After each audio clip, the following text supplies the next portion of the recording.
तो ये जब स्वामी जी ये बात कह रहे हैं तो थोड़ा राजनीति के जो प्रेक्षक हैं वो थोड़े से कई बार असमंजस में भी आते हैं। जैसे आपने शायद पिछले वर्ष या चतुर्मास के दौरान ही यहीं मुंबई में रहते हुए कहा था कि उद्धव ठाकरे के साथ ठीक नहीं हुआ और जब तक वो फिर से सीएम नहीं बनते तब तक ये दर्द जाएगा नहीं। और फिर आपने जिन्होंने ये काम किया था, जो अलग हुए, एकनाथ शिंदे जिनकी वजह से उनकी सरकार गई, उन एकनाथ शिंदे के गौ माता के लिए किए गए कार्यों की आप प्रशंसा भी करते हैं और उनका नाम स्वर्णाक्षरों में लिखने की बात भी करते हैं। तो ये दो तरह की बातें कैसे? दो तरह की बात नहीं है। हमने उद्धव ठाकरे जी के संदर्भ में जो कहा वो बिल्कुल सच था। आज भी उनके साथ विश्वासघात हुआ था और बाद में शिंदे जी की तरफ से उनके उद्योग मंत्री जब दिल्ली में हम चातुर्मास से कर रहे थे, हमारे पास गए थे और उन्होंने कहा शिंदे जी कह रहे हैं कि आपने एक पक्ष सुन करके फैसला कर दिया जो कि उचित नहीं है, आपको दोनों पक्ष सुनना चाहिए था। तो हमने कहा वो अपना पक्ष बता दे। बोले हम बताने के लिए आए हैं। तो उन्होंने अपनी बातें रखी हमारे सामने और फिर हमने अपने तर्क उनके सामने रखे और उन्होंने कहा कि मैं जवाब नहीं दे पा रहा हूं। तो हमने कहा तो इसका मतलब आप कहीं ना कहीं दोषी हैं। तो उन्होंने शिंदे जी को ये बात बताई बाहर निकल करके टेलीफोन में, और शिंदे जी ने कहा कि अगर हमसे गलती हुई है तो हम गलती का प्रायश्चित करना चाहते हैं और धर्माचार्यों को अधिकार है कि वो प्रायश्चित बता करके व्यक्ति को शुद्ध कर दें। तो हमें प्रायश्चित बताया जाए, हम ये कलंक लेकर नहीं जीना चाहते हैं। और फिर हमने उनको प्रायश्चित बताया कि आप गौ माता को सेवा में लगो, गाय ही आपके दोष को दूर कर सकती है। और उन्होंने गौ माता की सेवा का व्रत लिया, गौ माता को राज्य माता घोषित किया और हमने सार्वजनिक रूप से कहा कि आज इन्होंने जो कार्य किया है इनका दोष पाप अब खत्म होता है। तो स्वामी जी, इसमें छिपाने की क्या बात है? इसमें दो बात क्या है? कोई व्यक्ति गड़बड़ होता है, फिर वो प्रायश्चित करता है, सजा भोगता है, ठीक हो जाता है। तो स्वामी जी गड़बड़ उनकी तरफ से, और जो काम उसने कर दिया, 36 प्रदेश हैं भारत में, 36 मुख्यमंत्री हर समय बने रहते हैं और जाने कितने आए और चले गए। गिन लिया जाए तो 100 से ज्यादा का आंकड़ा, 200 से ज्यादा का आंकड़ा चला जाएगा। किसी मुख्यमंत्री में हिम्मत हुई कि गाय को माता कह करके पुकार दे? ये हिम्मत एकनाथ शिंदे ने की। इसीलिए हमने उनको स्वर्णाक्षर में नाम लिखने की बात कही और कही नहीं, हमने लिख करके दिखा दिया। स्वर्णाक्षरों में आज अगर भारत में किसी नेता का नाम अंकित है तो एकनाथ शिंदे का नाम अंकित है और उसके काम के कारण अंकित है। तो इस लिहाज से स्वामी जी, उद्धव ठाकरे श्रेष्ठ दिखाई देते हैं आपको या एकनाथ शिंदे श्रेष्ठ दिखाई देते हैं? अरे भाई, उद्धव ठाकरे से जब हम मिले थे तो हमने उनसे कहा था कि आप जिस पार्टी में हैं, आपका जो गठबंधन है, उसमें आप गाय माता की चर्चा कीजिए और चर्चा करके हमको बताइए कि कौन सी पार्टी क्या विचार इस बारे में रखती है। व्यक्तिगत रूप से, सार्वजनिक रूप से नहीं कहा था, व्यक्तिगत उनसे कहा था कि आप सब पार्टियों के बीच में उठते बैठते हैं, आपका गठबंधन बना हुआ है, उसमें हमारी गौ माता वाली बात रखिए, किसका क्या विचार है हमको जरा बताइए, ताकि हम उनके मन में कोई प्रश्न हो तो उसको दूर कर सकें, तैयार कर सकें उनको मानसिक रूप से। तो उन्होंने कहा ठीक है, लेकिन आज तक तो उन्होंने हमको लौट करके बताया नहीं कि हमने वो बात गाय की रखी भी। तो जब गाय के लिए आपके मन में भावना ही नहीं आती है तो हम कैसे आपके साथ आगे बढ़ें? तो ये बात अपने आप में स्पष्ट हो गई। हमने ये कहा है कि जो भाई कौन होता है? जिसकी माँ कॉमन होती है।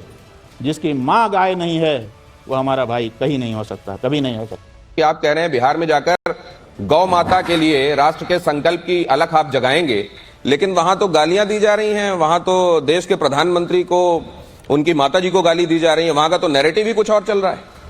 ये इसीलिए चल रहा है क्योंकि बुद्धि में विकार आ गया है। गौ माता का दूध पिएं, सबकी बुद्धि सिद्ध हो और माताओं का अपमान करना छोड़े। कोई भी नेता हो, किसी की माँ के ऊपर, किसी के बाप के ऊपर जाने का किसी को अधिकार नहीं। स्वामी जी एक बात आपसे जान, व्यक्तिगत सामने आमने की लड़ाई लड़िए, किसी के माँ बाप पे क्यों जाते हो? सबकी माँ उसके लिए पूजनीय है और किसी की भी माँ, यहाँ तक कि हमारे लिए भी पूजनीय है। जो भी माँ है वो हमारे लिए आदरणीय है, पूजनीय है।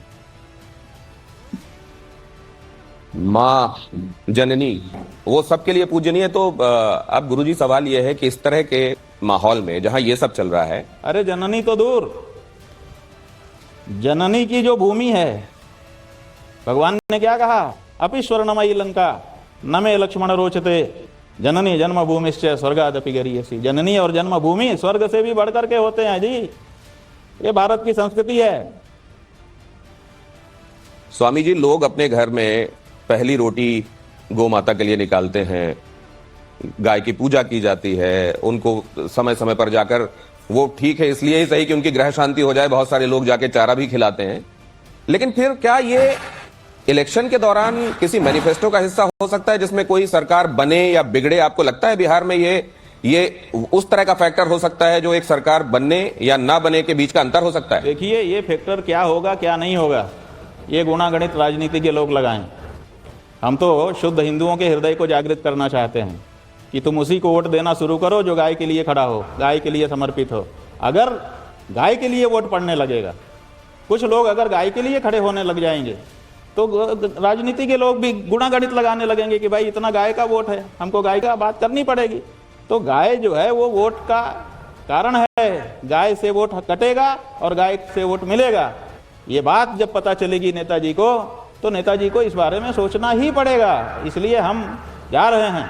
अगर एक वोट भी गाय का बिहार में मिल गया, एक वोट, तो हमारा खाता खुल जाएगा, गाय का खाता भारत देश में राजनीति में खुल जाएगा कि गाय का भी एक वोट है।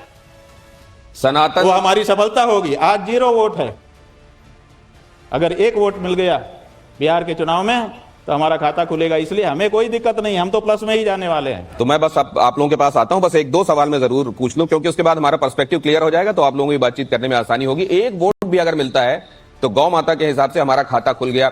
सनातन धर्म वाले इस देश में 140 करोड़ जनता के होते हुए अगर एक वोट को भी इतनी बड़ी उपलब्धि कहा जा रहा है, तो इसमें कितनी बड़ी आशावादिता छिपी हुई है, ये भी आप देख सकते हैं। लेकिन अब गुरुदेव, आप जब कह रहे हैं नेताजी को समझ में आएगा, तो इस समय तो नेताजी के संदर्भ में एक और बात की जा रही है।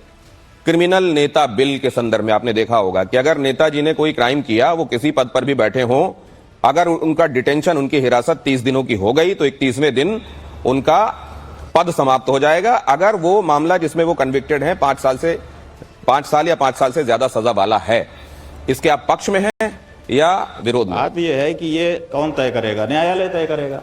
ये पहला राउंड बातचीत का मेरा लगभग समाप्ति की तरफ है, उसके बाद मैं अपने विशिष्ट मेहमानों को भी इन्वॉल्व करूंगा। लेकिन एक बात आगे बढ़ने से पहले कह देना चाहता हूं, बहुत ईमानदारी से और बहुत पारदर्शिता से, कि इसमें कोई दो राय नहीं है कि स्वामी जी का इंटरव्यू लेने अगर आप आए हैं, तो कभी ऐसा नहीं हुआ कि आपका इंटरव्यू लेने के आने के लिए आपका स्वागत ना हुआ हो। पूरे वेलकमिंग जेस्चर के साथ हर किसी ने यहां हाथों हाथ लिया। कभी ये नहीं हुआ कि आप सवाल क्या पूछने वाले हैं, क्या उसके बारे में पहले से कुछ पता चल सकता है, और कभी भी ये नहीं हुआ कि तीखे सवालों का सामना उन्होंने नहीं किया हो, और कभी ऐसा भी नहीं हुआ कि उनके समर्थकों को यह बात कभी चुभी हो कि स्वामी जी से तीखे प्रश्न क्यों किए जा रहे हैं। क्योंकि स्वामी जी ये कहते हैं कि अगर प्रश्न है तो लाओ, उनका उत्तर लो, क्योंकि उसके बगैर समाधान नहीं होगा। अब मैं राउंड 2 की तरफ बढ़ूं उससे पहले जरा एक बात कहना चाहता हूं। स्वामी जी, तमाम अभी और बहुत सारी बातें खासतौर से भारत के संत समुदाय को लेकर आपसे बात करनी है, लेकिन इस राउंड का आखिरी सवाल आपसे यह जानना चाहता हूं कि इस समय विदेश नीति को लेकर बड़ी बातें चल रही हैं, विश्व में बड़ी उथल पुथल है, अमेरिका एकदम दादा बना हुआ है, टैरिफ, सैंक्शंस, ये चाबुक और कोड़ा लेकर वो चल रहा है। एक नई तरह का गठजोड़ भी उभरता दिखाई दे रहा है, रशिया, चाइना, इंडिया, ब्रिक्स की बातें की जा रही हैं। ये क्या दिखाई दे रहा है, और इस पूरे मामले में भारत कितने बढ़िया नेविगेट करते हुए दिखाई दे रहा है आपको, या कितनी गुंजाइश दिखाई दे रही है? हमारे मामले में वो निर्णय कैसे ले सकते हैं? तो संसद में कह दिया गया, स्वामी जी, तो संसद में कह दिया गया कि कोई बात नहीं है। उन्होंने क्या कह दिया गया जी? संसद में क्या कह दिया गया? 11 साल की मित्रता, अब की बार ट्रंप सरकार नहीं, ये कौन कहने गया था? एक सेकंड बस मैं आ ही रहा हूं। ये विवेक जी, आप हमेशा हस्तक्षेप, विवेक जी, नहीं नहीं, एक सेकंड, वरुण जी, आप हमेशा अमर्यादा करते हैं। विवेक जी, ये गुरु जी के सामने बैठे हैं, मैं खुद कह रहा हूं मैं आपके पास आऊंगा, आप यहां भी अमर्यादा। मैं महाराज जी की बात से पूर्णतः समर्थन करता हूं, ये सच की आवाज है, और ये वो आदमी बोल रहा है जो कम्युनिस्ट है, एक एथिस्ट है, लेकिन फिर भी ये सच की आवाज है। हानिकारक नहीं तो अगर एक सेकंड, अगर ये कम्युनिस्ट हैं और समर्थन कर रहे हैं, तो मैं एक बात जानना चाहता हूं कि स्वामी जी ने जब ये कहा था कि राहुल गांधी को हम सनातन से निष्कासित करते हैं, हिंदू धर्म से, उसके समर्थक हैं आप? सुन लीजिए एक मिनट, अब आप मेरे को बोलने दीजिएगा। नाम में जवाब दीजिए। हाँ, एक मिनट, लेट मी स्पीक, आप प्लीज। स्वामी जी ने स्पष्ट कहा है राहुल गांधी को निष्कासित करने। मेरा यह मानना है मैं महाराज जी से मिला था प्रीतमपुरा में, पिछली बार ये दिल्ली आए थे, इन्होंने मुझे आशीर्वाद भी दिया, हमारी बात भी हुई, मैंने बताया, लेकिन इन्होंने मुझे अच्छा ही बोला।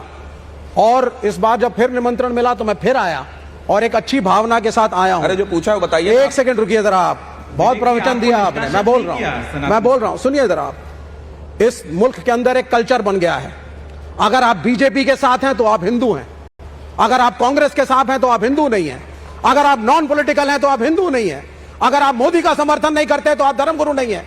मैंने इतनी बार माननीय शंकराचार्य जी के गिने दिए हुए पॉइंट्स को टेलीविजन पे जाकर के बोला तो मुझे बोला गया वही लांछन जो आप लगा रहे थे। राहुल गांधी निष्कासित हो गए हैं, स्वामी जी ने कह दिया। ये इनका अधिकार है।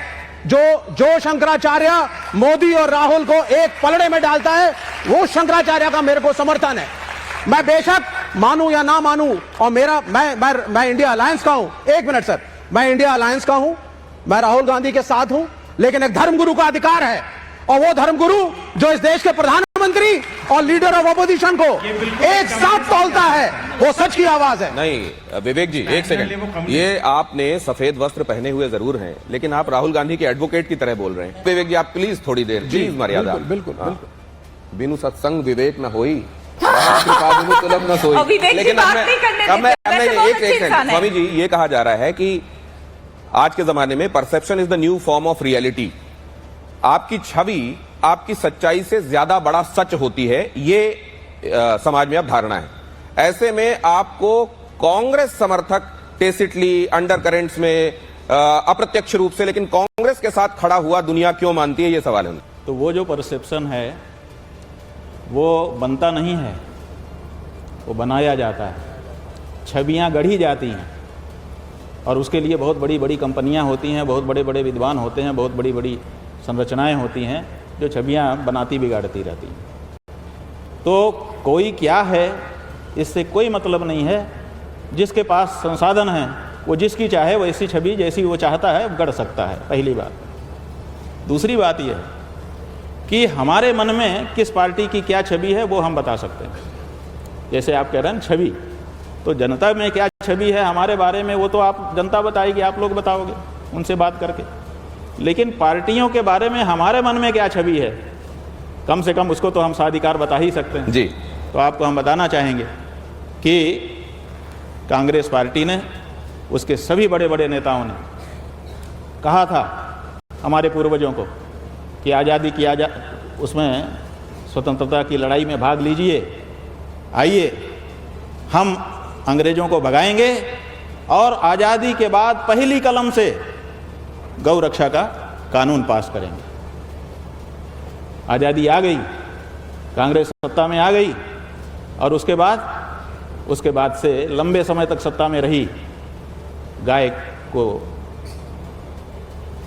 न्याय नहीं मिला। 2 बैलों की जोड़ी तो लेके आए थे। 2 बैलों की जोड़ी ले आए, फिर गाय का दूध पीता हुआ बछड़ा लेकर के आए, और उस पर भी सरकारें बनाई, सब कुछ किया, और उसके बाद फिर उसको छोड़ दिया। तो उनकी छवि तो हमारे मन में ये है कि इन्होंने गाय के नाम पे फ़ायदा लिया और गाय को अपने भाग्य पर छोड़ दिया। इसीलिए तो फिर उनको हटाया हमने, और हटा करके जो दूसरा आ रहा था, कह रहा था कि हम हैं, उसको हम ले आए। अब उसके साथ हमारा क्या अनुभव हो जान लीजिए। विगत वर्ष चातुर्मास से पूरा करने के बाद, जैसे इस बार हम बिहार जा रहे हैं, वैसे हम पूरे भारत में गए थे, हर प्रदेश में गए थे, और हाथ में गौ माता का ध्वज लेके गए थे।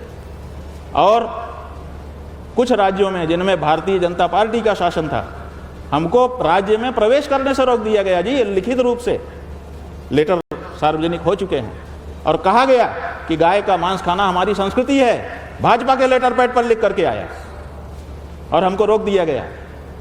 और फिर हमको लोगों ने कहा कि ये प्रदेश की बात होगी महाराज जी, भाजपा का मूल केंद्र ऐसा नहीं चाहता है। और उसकी परीक्षा 17 अप्रैल को तब हो गई जब हम सब पार्टियों के दरवाजे पर गए। तो सब पार्टियों के दरवाजे पे उनके जो नेता उस समय उपलब्ध थे, हमको बाहर मिलने के लिए आए। लेकिन भारतीय जनता पार्टी के कार्यालय पर जब हम जा रहे थे तो 1000 पुलिस लगा करके 100 मीटर दूर ही हमारी गाड़ी को रोक दिया गया और कहा कि आप हमारे कार्यालय के सामने भी नहीं आ सकते। क्यों? क्योंकि आप गाय की बात कर रहे हैं। तो मैं एक बात आपसे जानना चाहता हूं, मोहन भागवत ने अभी दिल्ली में ये बात कही कि काशी मथुरा को लेकर संघ कोई अपनी तरफ से सक्रियता नहीं दिखाएगा। स्वयंसेवक हिंदू स्वयंसेवक हैं, अगर वो करना चाहते हैं तो करें, संघ उसमें औपचारिक रूप से नहीं जाएगा। इसको आप कैसे, क्या ये रणनीति का हिस्सा हो सकता है? क्या नहीं, वो कह रहे हैं कि राम जन्मभूमि में हमने भाग लिया था। कब लिया था भाग, बताइए। मोहन भागवत किस जेल में गए थे जब वहाँ कार सेवा हो रही थी? तो मोहन भागवत, तब उनके पहले केतु सुदर्शन, उसके पहले बाला साहब देवरस, उसके पहले रज्जू भैया, कौन वहां पर उपस्थित था बताइए? झूठ क्यों बोलते हैं देश के सामने? ना वो राम जन्मभूमि के आंदोलन में थे और ना यहाँ रहेंगे। वो तो अब तो साफ ही कह रहे हैं, वो छुपे छुपे ही रहते हैं जहां रहते हैं, प्रकट कहीं रहते ही नहीं है। कब राम जन्मभूमि के आंदोलन में राष्ट्रीय स्वयंसेवक संघ का कोई सरसंघ चालक प्रत्यक्ष रूप से लड़ाई लड़ते हुए आया, बताइए? नहीं आए। जब राम जन्मभूमि में भी वो नहीं थे। ये सनातनी हिंदुओं ने लड़ाई लड़ी है। सनातनी हिंदुओं का चूंकि नेतृत्व नहीं है, सनातनी विचारधारा यहां पर राजनीति नहीं करती है, इसीलिए जो राजनीति हिंदू की कर रहा है उसके पीछे सब सनातनियों को गिन लिया जाता है। तो हम सबको भाजपा में गिन लिया जाता है। क्यों? क्योंकि दूसरी कोई सनातनी विचारधारा की पार्टी ही देश में नहीं है। तो सनातनी विचारधारा की राजनीति ही इस देश में नहीं होती है। जिस दिन ये होने लग जाएगी उस दिन अलग हो जाएंगे। तो बहुत सारे लोग तो ऐसे भी हैं जो स्वयंसेवक भी हैं, सनातनी धर्मावलंबी। अरे वो स्वयं सेवक हैं, उनकी अपनी स्वयं की भावना है। जब हम गए थे जहां पर भाजपा ने हमको रोक दिया था, भाजपा के नेता हमसे मिले थे, उन्होंने कहा कि महाराज जी हम हिंदू भी हैं, केवल भाजपा के नहीं हैं, हम आपके पास आए हैं, हमको बड़ा दुख है कि ये भाजपा कर रही है, लेकिन हम क्या करें, हम कर नहीं सकते। तो उनको दुख होता है, लेकिन क्या करें, एक संगठन से बंधे हुए हैं, इसलिए सार्वजनिक रूप से वो प्रकट नहीं कर सकते। उन्होंने ये भी कहा कि अगर 80 साल में भी मुझको ये कहा जाएगा शाखा लगाओ तो मैं लगाऊंगा। हाँ, क्योंकि 75 साल का जो नियम लगाया था वो तो आडवाणी और मुरली मनोहर जोशी जैसे नेताओं के लिए था ना, हमारे लिए क्यों होगा? हम तो जब तक कब्र चिता के आसन पे नहीं बैठ जाएंगे तब तक शासन करते रहेंगे, दूसरे के लिए जगह नहीं खाली करेंगे। उन्होंने एक बात और कही कि 2.1 2.1 होता है, लेकिन दशमलव में कुछ होता नहीं, इसलिए 3 मान लिया जाए। हर एक सनातन धर्मावलंबी कम से कम 3 संतानें लेकर चले। इसको आप कैसा देखते हैं?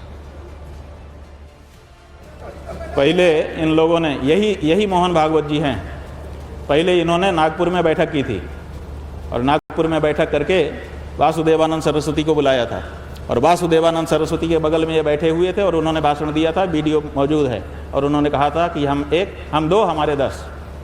पहले इन्हीं लोगों ने 10 की बात चलाई। अब जब 10 की बात परवान नहीं चढ़ पाई तो अब 3 पे आ गए।